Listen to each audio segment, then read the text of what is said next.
welcome to episode 192 of Board Game Blitz, a podcast about all things board games that you can listen to in less time than it takes to level up your entire set of characters in Baldur's Gate 3 if you're new to the game like me. Board Game Blitz is sponsored by Grey Fox Games. This week, we're talking about board game media. How meta!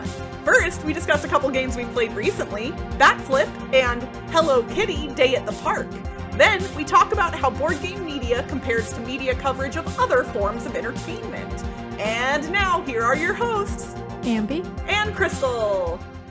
One quick announcement before we hop into the episode, and that is that this month's TLN Marathon is coming up just this weekend. If you are listening to this episode right when it drops, on Saturday, September 23rd, I am going to be streaming from 4 to 6 p.m. Pacific time, playing Letter Jam. Letter Jam just recently got an online implementation officially from CGE. And to say that I lost my mind when I found this out is an understatement. I was so excited. The day it launched, I literally streamed it that night with people because I had to play it. And it works really well. I love it. So I'm going to play it for TLN. So if you want to see the new online implementation of Letter Jam, join me Saturday the 23rd at 4 p.m. Pacific at twitch.tv/BoardGameBlitz.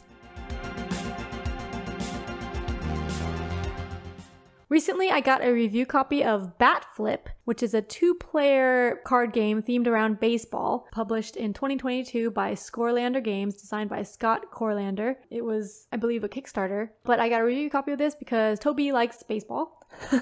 I'm not super into baseball. I mean, I played it when I was a kid, but I'm not into watching baseball or any sport, really. Okay, I'm going to interrupt you just briefly before you get into the game because I have to ask, are you aware of Banana Ball? No. Okay. Am I? Maybe? I don't know. So, no. I'm going to ask a question that doesn't seem related, but it is. Have you heard of the Harlem Globetrotters? Yes. Okay, so they basically, they play exhibition basketball games where they do silly things, right? So there's a team called the Savannah Bananas that does the same thing, but with baseball. And there's a player who literally bats and runs the bases on stilts. There's they get bonus points for doing trick plays. So the guys in the outfield will literally do a backflip when they catch the ball that gets popped up in the air, or they'll throw it to somebody else under their leg, or and when there's a whole bunch of funny rules, but when a fan catches a foul ball in the stands, it counts as an out. There's so many wacky rules. It is the best thing ever, and games last a maximum of 2 hours, so it's way less short, or it's way shorter than regular baseball. Yeah. I cannot recommend it highly enough. You can watch on their YouTube channel for free. They stream all of their games live, and then you can watch the VODs. But for any of you out there who are baseball's kind of long and it's kind of boring, go watch Banana Ball. Trust me on this. It's so much fun. That would make a cool theme for a board game, too. Oh my gosh, it would. Or that's expansion for a baseball one. Yeah, a Banana Ball themed board game where you had to incorporate trick plays or whatever else. That actually sounds pretty interesting. But anyways, Bat Flip is not that. Okay, yeah, I know. That's why I interrupted before you got to it, because I didn't want to interrupt mid-review. Yeah. Okay, so Bat Flip is a two-player game designed by Scott Corlander, published by Scorelander Games. It plays it says 30 to 45 minutes. It's a two-player card game that's like baseball, but it only lasts 3 innings. So in an actual baseball game, there's 9 innings, but in this one, it's only 3 innings, so it's a shorter version of a game. I guess you'd have to do a second inning stretch instead of a 7th inning stretch then. There's no stretch in there, but you alternate being the batter and the fielder. And so you have a hand of cards. It's just a card game. You have a deck of cards that have different baseball players with different stats, like their batting stat, their fielding stat, their stealing bases stat, and their walking stat. So when you're the batting team, you're going to play a card that you're either going to choose to bat or walk or do a bat flip. And that's a once per inning thing. So a bat flip, you flip over the top card from your deck and use that to bat, and it can't be defended against. But usually when you're batting, you play a card and then it uses your batting stat, and then the other person can play a defender's card from their hand that like you compare it against their defense stat, the glove stat. And then if your batting is higher, then you get to go on base. Otherwise you get out. And that's like the basic thing. You're comparing your stats against the other person. And like same for walking, you compare against their pitcher's control. They have special pitcher cards that stay in play throughout the game. And if you get 3 outs, then the other person gets to go and they're batting now. And you're trying to like get as many runs as you can. So I did not like this game. It's like a lot of card draw. It's just drawing cards and like playing the stats. Each character also has like a special ability and there's different teams. We played picking random teams at the beginning, but I guess there's a draft where you can pick which teams you have. But like I didn't want to read all of the different teams because they're all like apparently play differently and have different powers and stuff. There's lots of reading on the cards because they each have special abilities too. But like it felt very random to me because it's just like drawing cards and then being able to play what you have in your hand. And so it's very dependent on what you have in your hand. And some cards just felt better than others. Like I was playing like my highest cards for batting and I just didn't beat Toby's hands for defense ever. And so I'm like, okay, I can never get on base. It felt like until I got to the bottom of my deck and then I got my better cards. I'm like, oh, okay, now I can get a run. Yeah, so, it doesn't, if there's no mitigation, like if they have higher cards than you, that's got to be frustrating. Yeah. So like maybe if I had different teams or something, but neither of us really liked it enough to play it again. So we only played it once. But the components itself were pretty nice. It was like nice looking baseball cards. Some of the cards were holographic. That didn't affect gameplay at all, but they just had some holographic cards. It felt kind of like you had collector baseball cards, but you're like trying to play a game out of it rather than like a game for gamers. So that's probably why Toby and I didn't like it as much because we're like super into board gamers. But like maybe if it was like someone who liked baseball and collecting baseball cards, then they would like it more. Also, the scoreboard was kind of neat. The score tracker looked like a baseball scoreboard, like with the runs and stuff. It had like the home team, the away team, and little dial that you move to show the runs you have. So that's pretty cool. Neat. And there's a little dial that marks how many outs there are. So that was nice. And the insert was nice and fits like all the cards plus the expansion cards. So like component wise, I liked that, but the gameplay was not for me. So that was a Bat Flip, 2-player baseball card game. I recently got a chance to play a digital version, a pre-production digital version of a game that's going to be coming to Kickstarter soon. I will state up front, this is not a paid preview. I have not spoken with the publisher at all. I got to play this game with Benita on her Twitch stream, and she is working with the publisher, but I have no relationship with them whatsoever. I'm choosing to review this game because I just really liked it. So just stating that up front. The game, and I want y'all just don't stop listening to me when I say the title. It is Hello Kitty Day at the Park. And you're probably thinking what I was thinking when I heard the title of the game. I was thinking, oh, okay, a Hello Kitty game. It's probably really light and it's probably really simple and it'll be cute, but probably not that interesting, right? Like, I was judgmental, but I still was willing to play it because I've grown as a gamer. Even if I have a little judgment in my head, I'm like, yeah, let's check it out. Let's see what it is. And I was pleasantly surprised. So Hello Kitty Day at the Park, designed by Roberta Taylor, published by Maestro Media, again, coming to Kickstarter later in September. So it has not been published yet, but will be in 2024. This game is a tile-laying game where each player takes on the role of one of the characters from the Hello Kitty universe, and they are trying to have the most epic day at the park. They do that by laying down tiles and then moving their character through the park to pick up resources to then complete their adventure cards that they have in front of them. The adventure cards are dual-sided, and when you draw adventure cards, you get to choose which side you want to do. One side is generally the simple side, where you just collect the resources, and once you spend them, you get a certain amount of points, and that's it. The other side of the card generally is going to have a couple of different things on it, potentially. Some of them, you get a small amount of victory points plus bonus victory points if you pay extra resources, or they will give you some kind of end game scoring condition that you can now work toward. So you can make the game simpler for like maybe younger players or people who aren't as familiar with hobby games, or more complex if you are looking for something a little more gamery, which I appreciated. And you can do that like in the midst of the game. You don't have to make that decision up front. So you can even have one player doing one thing and one player doing a different one.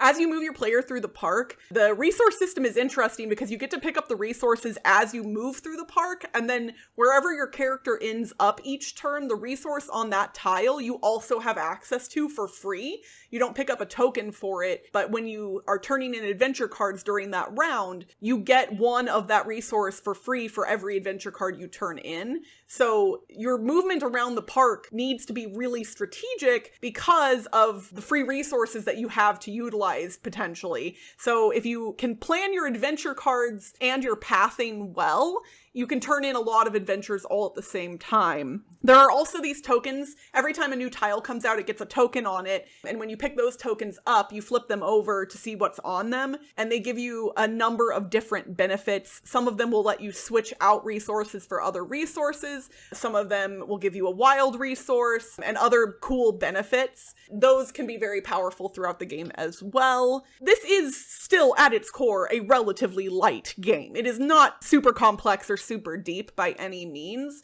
but I would say if you are a fan of light tile laying games and you have any affinity for the Hello Kitty brand, this is definitely something to take a look at. I was never really a big fan of Hello Kitty. I think she's cute, but I never really got into it, so I don't have a specific affinity for it, but the artwork was exactly what you would expect, very cute, and the gameplay was fun and satisfying, and Benita and I, when we played it, ended up, I think, 1 point difference between each of us. Like, it felt very competitive, and it felt like I was making strategic decisions during the course of the game. It wasn't obvious what I should do every turn, which to me is the sign of a good tile laying game, because if your decisions are obvious, then, that's a little less interesting. So I approve. I like Hello Kitty: A Day at the Park. We've talked over the years about how IP-based games have really come a long way, and I would say this is a good example of that. So yeah, if you're looking for a game to play with the family, or maybe some people who are maybe a little bit less into the hardcore hobby games, this is a great one. Take a look. Again, this was not paid. I have not talked to the publisher at all, but I liked it. So that's Hello Kitty. I keep calling it A Day at the Park. It's just Hello Kitty Day at the Park. Did you play like the most difficult version, or? So I did both, because when every time, okay. Yeah, every time. So there's 3 different difficulties of the adventure cards. Like there's easy adventure cards, medium, and hard. And basically those ones are less resources, less points, more resources, more points kind of things. But every time you draw one, you can flip it to either side. So again, one side is like turn in these certain resources for flat out victory points. The other side is the either end game scoring conditions or turn in some resources for some points and add extra resources for more points or whatever. What's neat about that is like toward the end of the game, we were able to be like, okay, I'm drawing all easy cards and putting them on the easy side because I knew I wouldn't have many opportunities to gain more resources at that point. So it's not just about mitigating the difficulty of the game, but you can also kind of modify what you can do and win with the way that works. And so I really liked that as well. Like I was like, okay, we're going to see what else we can get done here, especially because I did have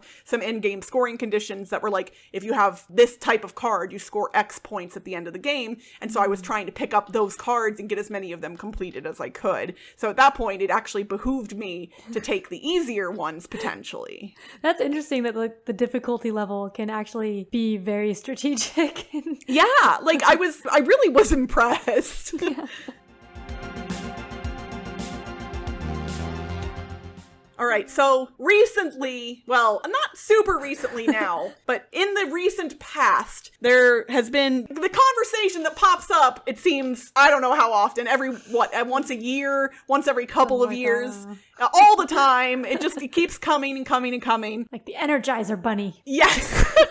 The ethics in board game media discussion. And don't worry, we're not going to do a deep dive into the ethics part of things, but we did want to kind of do a quick discussion about our thoughts on why board game media differs from media in other areas of the world, other parts, other hobbies, other venues, other things in general. Because I really, like, at least from my point of view, board game media feels very unique when compared to media and, like, journalistic coverage of many other forms of entertainment. Well, yeah, a lot of board game media isn't really journalistic coverage. fun, I think. Right. I mean, that's point number one, right?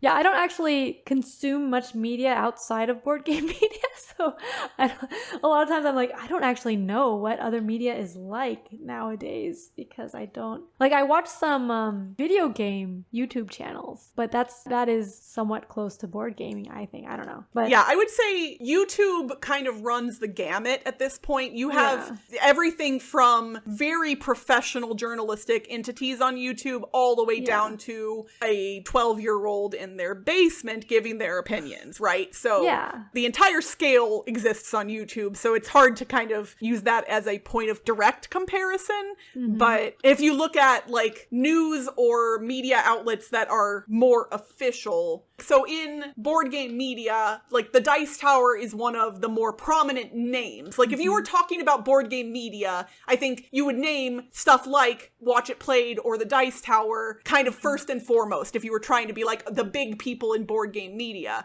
But they are very different companies and entities than the types of companies that tend to cover things like video games, movies, books, all of those other forms of entertainment. And it's an interesting thing because I wonder if that's just because those other forms of entertainment gained popularity much sooner than hobby board games, or if there are other factors at play. Yeah, it might be partly that. Also, you mentioned that YouTube is like different than other media, and both Dice Tower and Watch It Played are YouTube channels. So a lot of board game media is on YouTube, and that's probably why there's like not really big newspaper things that cover board games that much. There's like Polygon sometimes has board game. Yeah, Polygon, Kotaku, like there's a few slightly more mainstream, like Vox, I think sometimes. Like there are some more mainstream sites that do occasional board game coverage,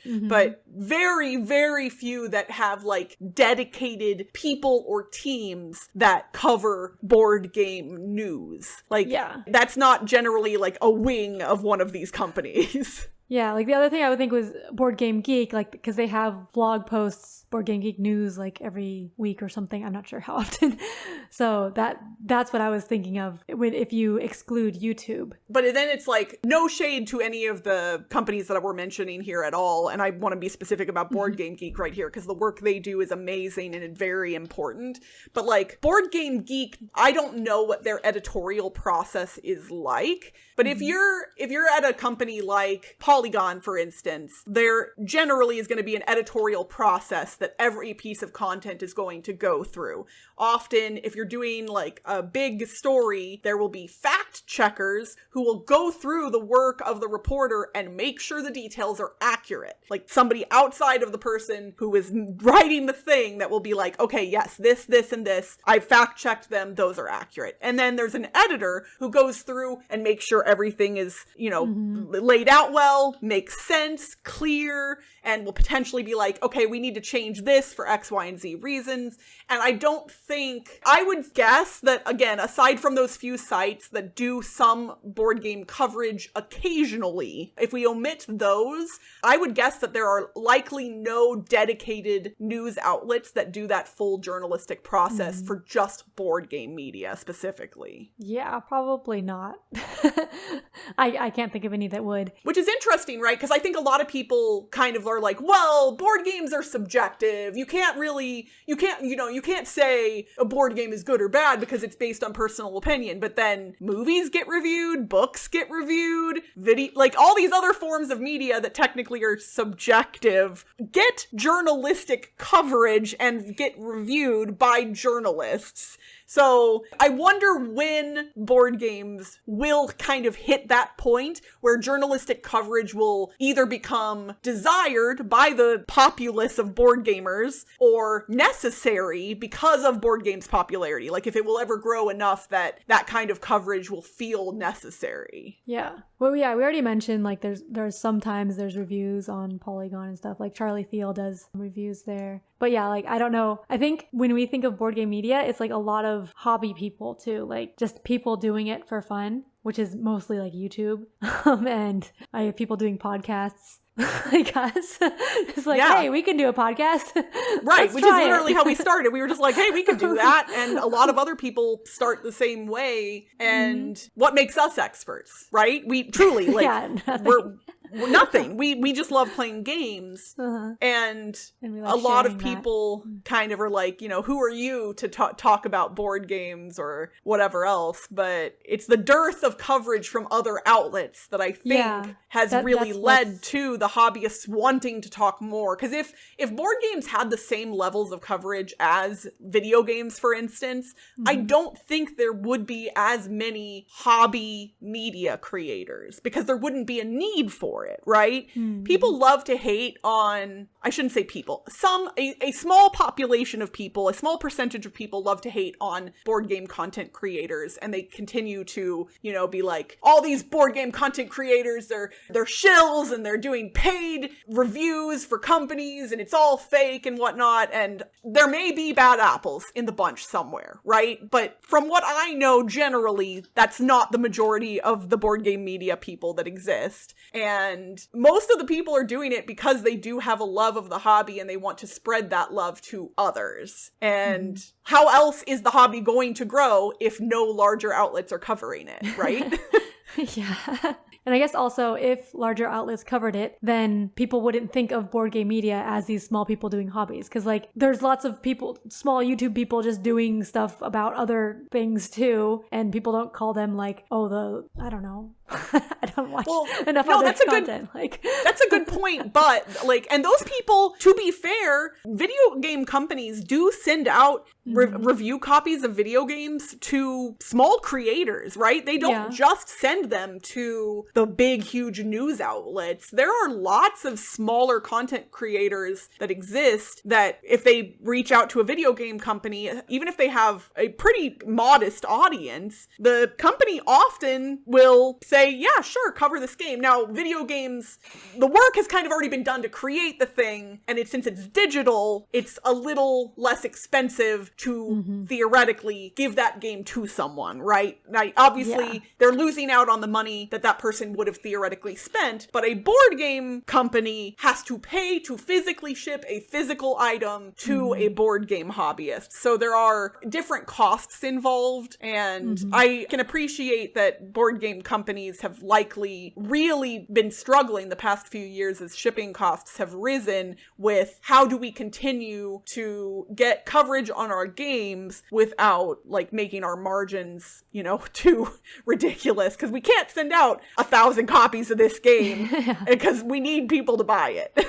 Yeah, and with video games, like since I stream some video games and like I get the Steam keys, it's like people just send them like really easily compared to like board games where it's like I get surprised because I have like very few viewers on Twitch, and then people are like, oh yeah, I'll send you this key, and I'm like, oh okay.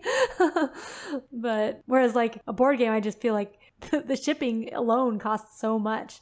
So yeah, it's one of those things where if you, let's say a video game costs $5, right? And they give you a key for free, you stream it and you get 2 people to purchase it, then they've made a profit theoretically on their decision, right? But with a board game, let's say it costs $50 MSRP, and they send a copy to you and you get 2 people to buy it, but they still have to ship those physical board games to people. The margins are going to be really different, right? It's not the same kind of benefit at the same levels. So it is different factors at play. Yeah, in video games, you only need one person to buy it because like you don't know if the streamer would have bought it themselves. That's true. Otherwise. I mean, bringing awareness to digital games is, I think, just in general going to be a little bit easier. And video games, especially smaller ones, are an easier ask. I mean, there's a reason why mobile app games and microtransactions have become so popularized in the past decade or so, because if you ask a person to spend 99 cents on something, almost everybody, assuming it's something they even barely want, almost everybody will be like, okay, yeah, sure, you know, sure, whatever. Like 99 cents really doesn't feel like anything to most people at this point, at least in the modern Western world. Obviously, money has different value to different people, but that's generally the way microtransactions are built. And there are no microtransactions in board games, right? Even an expansion, like a small box expansion, is still going to cost $10 to $15. And that for some people, that can make a difference. That can be a decision that they need to make. I guess we're just mostly comparing it to video games at this point. I mean, it seems like the easiest point of comparison, just because the hobbies are similar and they kind of draw from similar audiences. But we could compare it to other forms of entertainment as well, like movies. I tend to get internally, like, not angry, but just like a little bit miffed when people talk about board game content creators and what they believe board game content creators are doing, when you can tell they obviously have no insider knowledge at all and they're just speculating and guessing. Or they learn about one content creator and then they take that learning and apply it to everyone. They do that with publishers too. Right. No, they do. Yeah, when we're talking about it's like some vocal people online. A small percentage of vocal, crummy people that tend to yell the loudest. The most hobby board gamers are wonderful, awesome people who would never do such things. But we know that the most annoying ones tend to be the most vocal, and they're the ones shouting in web forums and posting in all caps on social media and harassing publishers via email, and same with board game content creators too. And that kind of stuff has driven some board game content creators out of content creation, which is really sad because we've lost a lot of really talented people that were bringing a lot of, at least in my estimation, journalistic integrity to board game media. Now, obviously, we don't have journalistic practices in the media that we're creating for the most part, but the integrity for a lot of these people is there, as far as I can tell and have seen. And we've lost a lot of those good people because the good ones are the ones that often are the ones that get the most heat from the bad ones. So why is board game coverage different than other forms of media? I mean, can we actually answer that question simply? I don't think the answer is no. No. Maybe this is just food for thought. The next time you see somebody complaining in a web forum, maybe provide an alternate perspective, or just think about, like, there's human beings behind these publishers and these content creators. And I'm not referencing Ambie and I. Like, I'm not talking on behalf of us. We're fine. We're good. This is not related to anything that has happened to us. We're okay, but we've seen things happen to other people, and we know that other stuff happens that we don't even know about. And y'all be kind. And also, don't get involved in a general conversation if you're not involved in it. Like, you don't need to weigh in if you're not part of it. Like, we're part of it, so I feel like we can talk about this, but not everybody needs to throw in their 2 cents. So that's all I have to say about that. And that's it for this week's Board Game Blitz. Visit our website, boardgameblitz.com, for more content and links. This episode was sponsored by Grey Fox Games. Have you backed the World of Midgard Kickstarter yet? The campaign is ending soon, so go check it out now to add to your collection of Midgard-themed games. And if you want to buy games at greyfoxgames.com, you can get 10% off your entire order, including promos, exclusives, and upgrades not available anywhere else by using the code BGBLITZ2023 at checkout. Join the Blitzketeer community on Discord for game nights, discussions, and more by following the link in the show notes. Support the show by leaving us a rating and review on iTunes or Spotify. And if you like us a lot and want to support us monetarily and get some cool perks, check out our Ko-fi at ko-fi.com/boardgameblitz today. Our theme song was composed by Andrew Morrow. Until next time, Board Game Blitz, do do do do do do. Board Game Blitz, do do do do do do. Board Game Blitz, do do do do do do. Board Game Blitz. Bye everyone. Bye.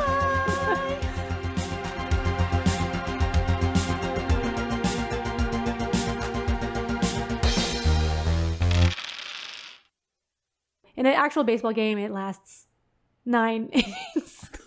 It's been a while. Okay. I got confused because Baseball Highlights has like 6 innings or something. And then okay.